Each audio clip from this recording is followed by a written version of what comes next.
Is this some kind of joke? I asked, my voice breaking as the video played behind me. The laughter and gasps from the audience were deafening, each one like a dagger to my chest. My face burned, and my hands gripped the edges of the podium so tightly that I thought it might crack. My name is Victoria Reed. I'm 38 years old, and I'm the CEO of Reed Tech, a tech company I built from scratch over the last decade.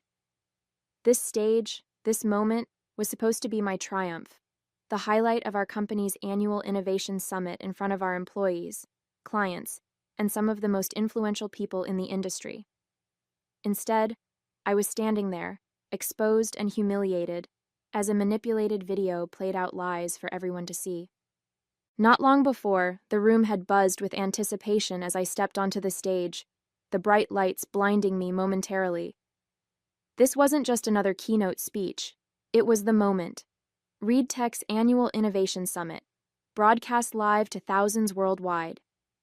The audience was a mix of employees, clients, and industry leaders, all gathered to hear about our latest breakthroughs.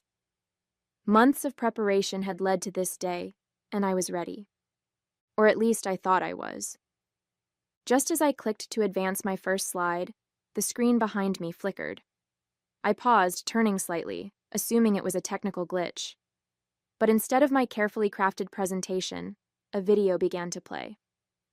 My heart dropped. It was a deepfake, my face, my voice, saying things I never said. The version of me on the screen was cruel, mocking employees, sneering at charitable projects, and making offensive comments about clients. Gasps echoed through the room, quickly followed by uneasy laughter, the kind that made my skin crawl. I turned back to the audience, my pulse hammering in my ears. My voice caught in my throat, but I forced myself to speak. "Well," I said, gripping the edges of the podium, "that's certainly one way to get everyone's attention." My attempt at humor fell flat, the laughter in the room shifting from nervous to derisive. The murmurs swelled. I could see people in the crowd glancing at one another, their expressions shifting from shock to skepticism.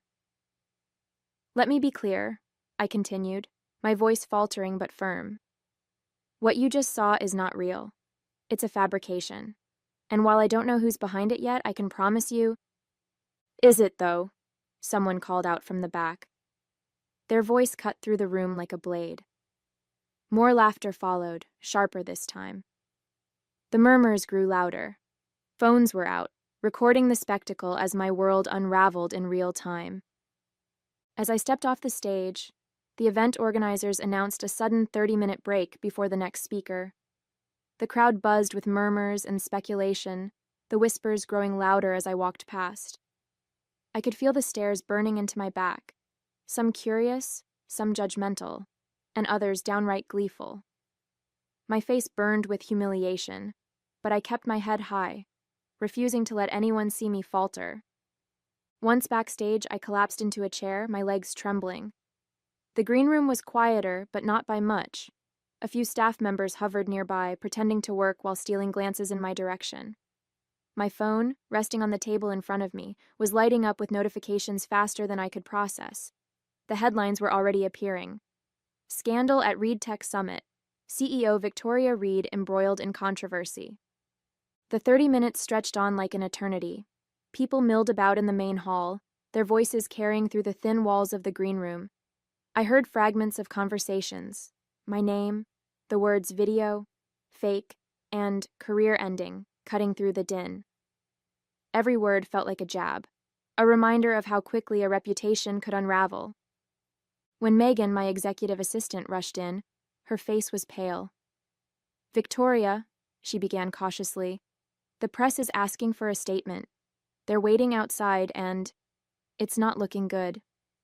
Her voice cracked on the last word, and for the first time, I saw the worry in her eyes. Worry for me, for the company, for everything we'd built. I stared at her, the words failing to form in my head. The break was ticking down, the next speaker preparing to take the stage. But all I could think about was how to fix this, or if I even could. The next few days were brutal. Every headline seemed to scream my name, and every conversation within the industry had me as its centerpiece. Investigations quickly revealed the truth. The images and videos were fake. Experts confirmed they had been generated with cutting-edge deep-fake technology, designed to look disturbingly real. Even with the truth on my side, the damage was done.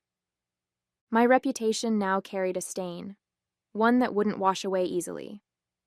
Doubts lingered in the minds of those who had seen the video, especially those who didn't follow the updates or didn't care to dig deeper. Fake or not, where there's smoke, there's fire, I overheard one executive say at a networking event later that week. The comment made my stomach turn. Inside ReedTech, the whispers were louder than ever. My employees were supportive on the surface, but I could see the unease in their faces. Some wondered if the sabotage pointed to a deeper issue in the company's leadership. Investors were asking harder questions. Clients were stalling on contracts, and my inbox overflowed with concerned messages that barely masked their doubt in my ability to lead. As the days went on, I found myself replaying the event over and over in my mind. Who would do something like this? Who hated me enough to humiliate me on such a public stage? Two names lingered at the forefront of my thoughts, no matter how much I tried to push them aside. First, there was Nathan Cross, the CEO of CrossTech and my fiercest competitor. Nathan had never hidden his disdain for me, often making snide remarks at industry events about how lucky I was to lead ReedTech. Our companies had butted heads over clients before, and I wouldn't put it past him to pull a stunt like this to tarnish my reputation and poach my business. Then there was Diana Lewis, my former business partner and co-founder. We'd started ReedTech together, but our relationship had soured years ago after a bitter disagreement about the company's direction. Diana left, taking a settlement and a bruised ego. She hadn't spoken to me since, but I'd heard whispers about her trying to build her own company. Was this her way of getting revenge? Neither option felt right. Nathan was too brash to hide behind something like this. If he wanted to take me down, he'd do it openly. Diana, on the other hand, had always been calculated, but was she still nursing a grudge after all this time? I spent hours combing through every detail, trying to connect the dots. Nathan had the motive. Hurting me would weaken ReedTech's standing in the industry, giving his company an edge. But the more I thought about it, the less it made sense. His style was loud and bold, not calculated. A smear campaign like this? Too subtle for Nathan. He'd rather gloat openly than pull strings from the shadows. Diana, though, Diana was different. She'd always been deliberate, measured, and painfully strategic. Our fallout had been ugly, filled with accusations and resentment. I had moved on, or at least I thought I had, but maybe she hadn't. The timing made sense. ReedTech's success was growing, casting an even bigger shadow over whatever Diana was trying to build. Was this her way of evening the score? The thought consumed me as I paced the floor of my apartment that night. It had to be one of them, Nathan or Diana. But which one? My instincts warred with the evidence, or lack thereof. I clenched my fists, trying to push the doubt aside. Whoever it was, I wasn't going to let them win. The next morning, I walked into my office, still replaying every detail in my mind. Megan, my assistant, was already there, sorting through a stack of folders on my desk. She looked up as I walked in and immediately noticed the tension in my face. "Rough night?" she asked, offering a sympathetic smile. "You could say that," I replied, sinking into my chair. "I need your thoughts on something, Megan.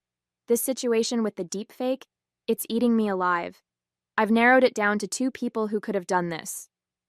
Megan pulled up a chair, her brow furrowing. "You've got my full attention. Who do you think it is?" I leaned forward, resting my elbows on the desk. Nathan Cross or Diana Lewis. Nathan has always hated me, and ReedTech is his biggest competition. Taking me down would give him a huge advantage. But this kind of thing doesn't feel like him. He's more of a rub-it-in-your-face kind of guy. Megan nodded thoughtfully. "Yeah, Nathan's not exactly subtle. If it were him, he'd probably be gloating about it by now." "Exactly," I said. "Then there's Diana. We haven't spoken in years, but our fallout was messy. She walked away with a settlement and a grudge. She's smart, calculated. This feels like something she'd do." Megan tilted her head, considering my words. She definitely has the brains for it. And if she's still holding on to that grudge, yeah, I could see her doing something like this. I sighed, running a hand through my hair. The thing is, I don't have solid evidence against either of them. It's all just instinct. Okay, Megan said, leaning forward. Let's think this through. If it's Nathan, what's his play? How does he gain from this? He'd undermine my reputation, make me look unfit to lead Reed Tech, I replied. It would make clients and investors question the company's stability. That could open the door for him to poach our business. True, Megan said.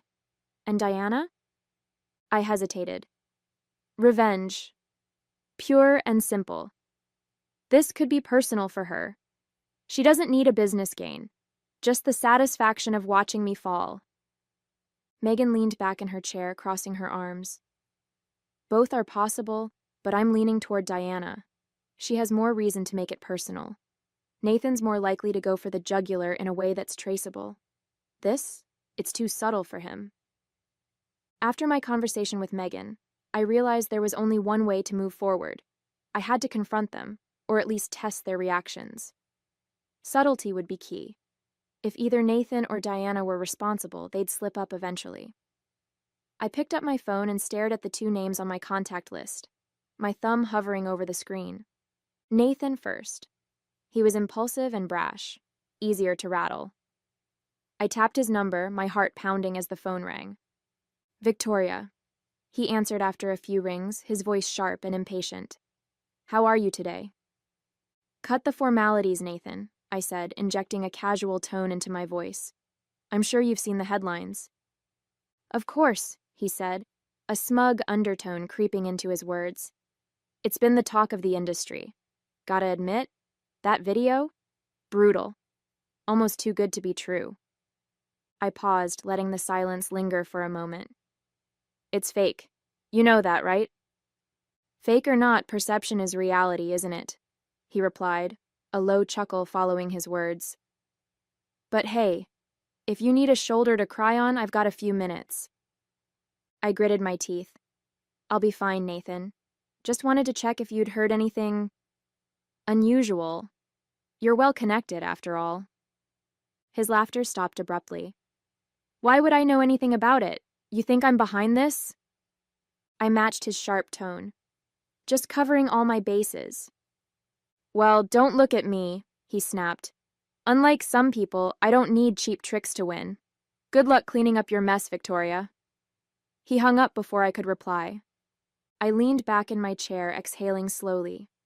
Nathan's reaction felt predictable, defensive, arrogant, but nothing concrete. Next was Diana. Her number felt heavier as I tapped it, memories of our fallout flashing through my mind. The phone rang twice before she picked up. Well, this is a surprise, she said coolly.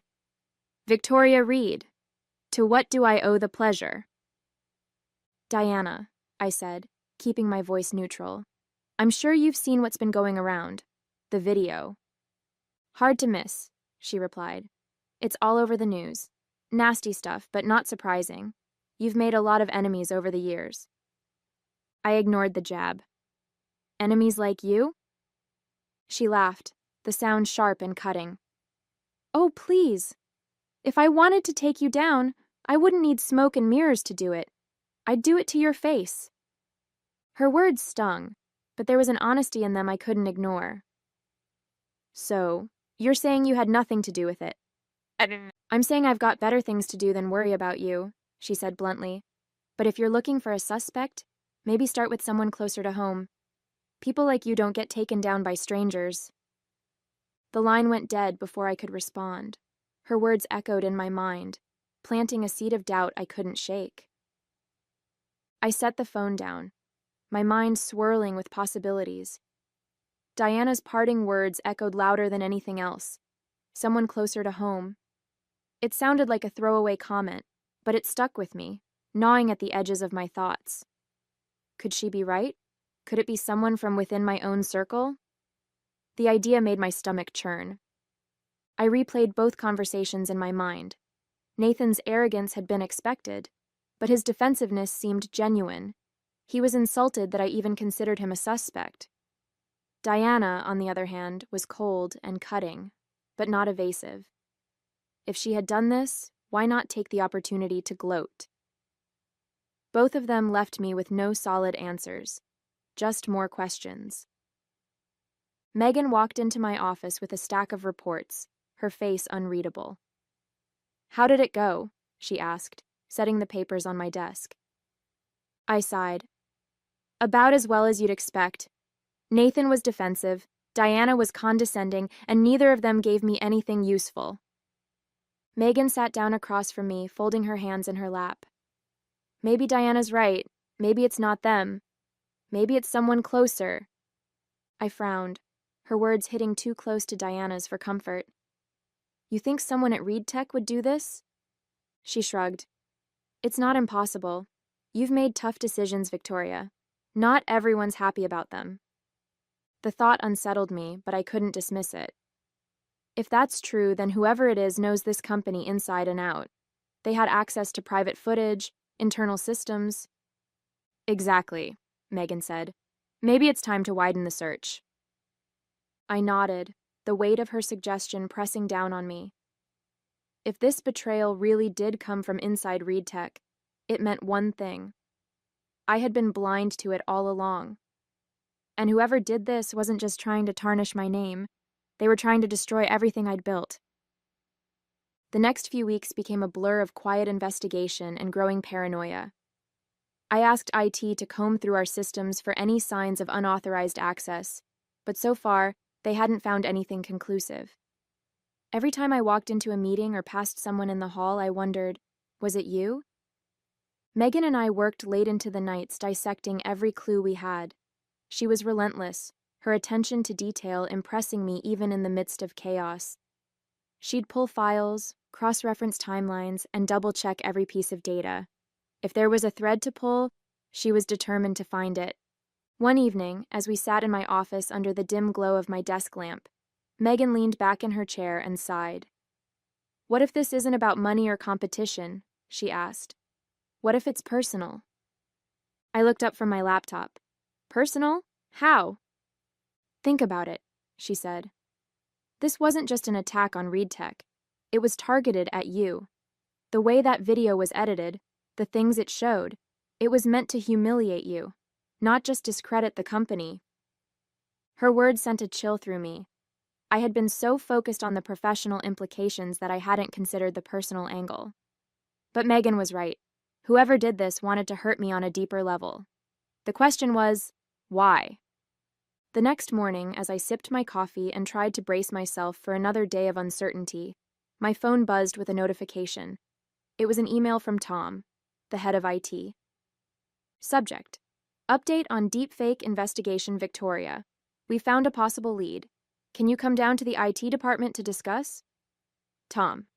I didn't waste a second. Within minutes, I was in Tom's office, where his desk was covered in screens displaying server logs, timestamps, and what looked like access trails. He gestured for me to sit, his expression a mix of determination and unease. "We've been working nonstop," he began. "Last night, we found something unusual. During the time the video was uploaded, there was remote access to the presentation server." "Remote access?" I asked, leaning forward. "From outside the company?" Tom shook his head. "No, from within. The access came through a VPN, masking the original user's identity. But we managed to narrow it down to one department: communications." I frowned. "Communications? Why there?" "It makes sense," Tom said. "That department handles external presentations, media files, and anything related to public-facing content. The person responsible likely had access to the presentation software and the event materials." I nodded, processing the information. It was a solid lead, but it didn't point to a specific person yet. "So, what's next?" Tom tapped on his keyboard, pulling up another screen. "We're running a deeper scan to pinpoint which workstation initiated the VPN access. Once we have that, we'll be able to identify the account used." Good, I said, my voice firm. Keep me updated. And Tom? This stays between us. He nodded. Understood. As I left his office, the weight of this new lead settled on my shoulders. Someone in communications. Someone who worked closely with event materials. The circle was tightening, but the question remained. Who? Later that day, Tom called me back to his office. The room was dim, the glow of his monitors casting shadows on the walls. His face was set in a determined frown as he motioned me toward his desk. We've narrowed it down, he began, tapping a screen that displayed server logs and access trails. The VPN access during the conference originated from a workstation assigned to Anna Carver, one of the junior associates in the communications department. Anna? I repeated, trying to recall her face. She was relatively new, quiet, diligent, and hardly someone I'd associate with something this malicious. What else do we know? Well, here's where it gets strange, Tom said, pulling up a new set of data. Her credentials were used to log into the system during the exact time frame of the deepfake upload, right as your presentation began. But this wasn't from her office, it was from a workstation set up for the event backstage. I frowned. You mean someone was physically in the building during the summit? He nodded. Exactly. And it gets better, or worse, depending on how you look at it. He clicked to open a video file. We synced the login time with the building's security footage. This is the backstage area during your presentation. On the screen, I saw a figure dressed in a black blazer and slacks swipe an ID card at one of the event workstations. The timestamp matched perfectly with the moment the video interrupted my keynote. The footage was grainy, and the person's face was turned away from the camera, but it was clear this wasn't Anna. The build, the posture, it didn't match her at all. It matched someone else. And I knew exactly who. It was Megan. The air felt heavy around me as I tried to process what I was seeing. Megan, the person who had stood by my side through everything, had betrayed me in the most personal, calculated way possible. I couldn't bring myself to say anything as I walked back to my office. The images of Megan from the security footage looped in my mind, each replay cutting deeper. How had I missed this? How had I let someone so close slip through my defenses? By the time I reached my desk, my emotions had shifted from shock to anger. Megan was seated at her usual spot outside my office, typing away on her computer as if nothing had happened. She looked up and smiled, a practiced, familiar gesture that now felt hollow. Hey, Victoria, she said cheerfully. Tom mentioned you were in IT earlier. Any updates on the investigation? Her calmness made my stomach churn. Nothing yet, I said evenly, forcing a tight smile. But we're getting close. Her face didn't betray a single flicker of concern. If anything, she looked intrigued. That's good to hear. Whoever did this is going to pay, right? I nodded slowly, the weight of her betrayal settling deeper into my chest. Oh, they will, I said, my voice steady despite the storm inside me. I'll make sure of it. That night, as I sat in the quiet of my apartment, the weight of Megan's betrayal pressed down on me. I stared out the window at the city lights, my mind running in endless loops. She had worked beside me for years, earning my trust and positioning herself as my confidant. And now I knew the truth. I needed to expose her, but how? The evidence was undeniable, yet the way I handled this would define not just her fate, but mine as well. A direct confrontation could work, but it would give her the chance to spin the story. Public exposure would send a clear message, but it might make me look vindictive in front of the company. A carefully staged trap could catch her off guard, but it required precision. Every option carried its risks, its rewards. I leaned back, closing my eyes. She thinks she's untouchable, I thought, that I won't see this through. But she's wrong. The next morning, I finalized my plan. It wasn't subtle, but it would be effective. The entire company needed to see the truth, not just for my sake, but to reinforce that no one, not even someone close to me, could get away with undermining ReedTech. I called Megan into my office. "We're holding a company-wide town hall this afternoon," I said, keeping my tone neutral. "It's about the deepfake investigation. I want you there by my side. You've been my closest ally through all this, and it's only right that you're part of the resolution." Megan's face didn't flinch. If anything, she seemed pleased, even smug. "Of course, Victoria. I'll be there." The hours leading up to the event were a blur of preparation. Tom worked tirelessly to compile a polished presentation of the evidence, and I rehearsed my own opening remarks. By the time the town hall began, the auditorium was packed with employees, all eager to hear how we'd resolved the scandal that had gripped the company for weeks. Megan sat to my left, her posture relaxed, a faint smile on her lips. Tom sat to my right, his laptop open and ready. I stepped up to the podium, taking a deep breath before speaking. "Thank you all for being here," I began, my voice steady despite the storm brewing inside me. "As you know, ReedTech has been under fire recently due to a malicious deepfake video that disrupted our Innovation Summit. Today, we're here to share the results of our investigation." I gestured to Tom, who stood and began his presentation.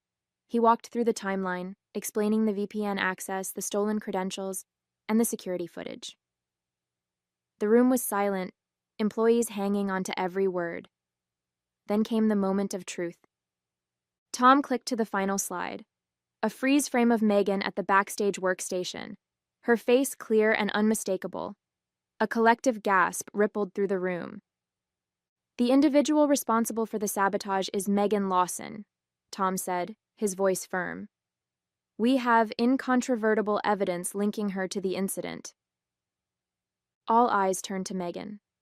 For the first time, her calm facade cracked. Her face flushed, her hands gripping the armrests of her chair. This is ridiculous," she stammered, her voice shaking. "You've got it wrong!" I stepped forward, my gaze locked on hers. "Megan," I said, my tone sharp but controlled, "the evidence doesn't lie. You had the access. You made the upload. And you betrayed this company. And me." Megan shot up from her seat, her face a mixture of anger and desperation. "You don't understand," she said, her voice rising. "This has to be some kind of mistake." Tom remained calm, scrolling back through the footage. "There's no mistake," he said. "The badge was stolen, yes, but you were the one who used it. The fingerprints on the keypad? They're yours, Megan. You've been caught." The employees in the room murmured, the tension rising with every second. Megan turned to me, her voice trembling. "Victoria, you can't really believe I'd do this to you. We've worked together for years. I've always been loyal." I stepped forward, my expression hard as steel. "Loyalty isn't sabotaging my career, Megan. Loyalty isn't putting the entire company at risk for your own gain. Do you have anything to say for yourself? The truth this time." She faltered, her eyes darting around the room as if searching for an escape. I was pushed into it," she blurted, her voice cracking. "I didn't want to, but..." "But what?" I pressed, my voice sharp. "Who pushed you? Why did you do it?" Her shoulders sagged as the fight drained out of her. She slumped back into her chair, her voice barely above a whisper. "It wasn't about the company," she admitted. "It was about you. You've always had everything: respect, success, recognition, and I'm just the assistant, always in your shadow." The room fell silent as her words hung in the air. She looked up at me, her eyes filled with a mix of guilt and bitterness. "I thought, if I could make people doubt you, maybe I'd finally matter. Maybe people would notice me." I took a deep breath, my heart pounding in my chest. Her confession cut deeper than I expected, not just because of the betrayal, but because of the raw envy and resentment she carried. "Megan," I said, my voice softer now but still firm, "you could have talked to me. You didn't need to tear me down to make yourself feel seen. But what you did, this isn't just personal. This is criminal." She buried her face in her hands, and I turned back to the employees seated in the room. Reed Tech is built on trust, I said, my voice steady. And when that trust is broken, there are consequences. I didn't press charges, just fired her. As much as I wanted justice, I wanted closure even more. Dragging this out in court wouldn't give me the peace I needed. Megan's confession was enough. She had destroyed herself with her own ambition, and there was no coming back from it. The next few days were surreal. Megan's betrayal became the talk of every newsroom and industry podcast. Headlines like, Reed Tech Scandal, Assistant Sabotages CEO with Deepfake, and Betrayal at the Top, How Envy Almost Toppled Victoria Reed dominated the media cycle. Her name and face were everywhere, her actions dissected and condemned by commentators and industry insiders alike. Employees at Reed Tech rallied around me, offering their support and relief that the mystery had been solved. Investors, initially cautious, began to reaffirm their trust in the company. But as the world buzzed about Megan, I focused on rebuilding what mattered most: my reputation, my company, and the trust of those who had always believed in me. I made a point to call both Nathan and Diana. I owed them an apology for my suspicions, and to my surprise, they both accepted it with grace. It was a small step toward clearing the air, but it mattered. As for Megan, she got what she wanted. She was noticed. But not in the way she'd hoped. Instead of admiration, she earned infamy, her name tied to a betrayal that cost her everything. I couldn't dwell on it any longer. I had a company to lead and a future to build, leaving the shadows of her actions far behind me. Hey there! Did you like the story? If you did, don't forget to hit the like button and subscribe to the channel. It helps us a lot and makes sure you won't miss out on more great stories we share here. Thank you for watching, and we'll see you in the next one.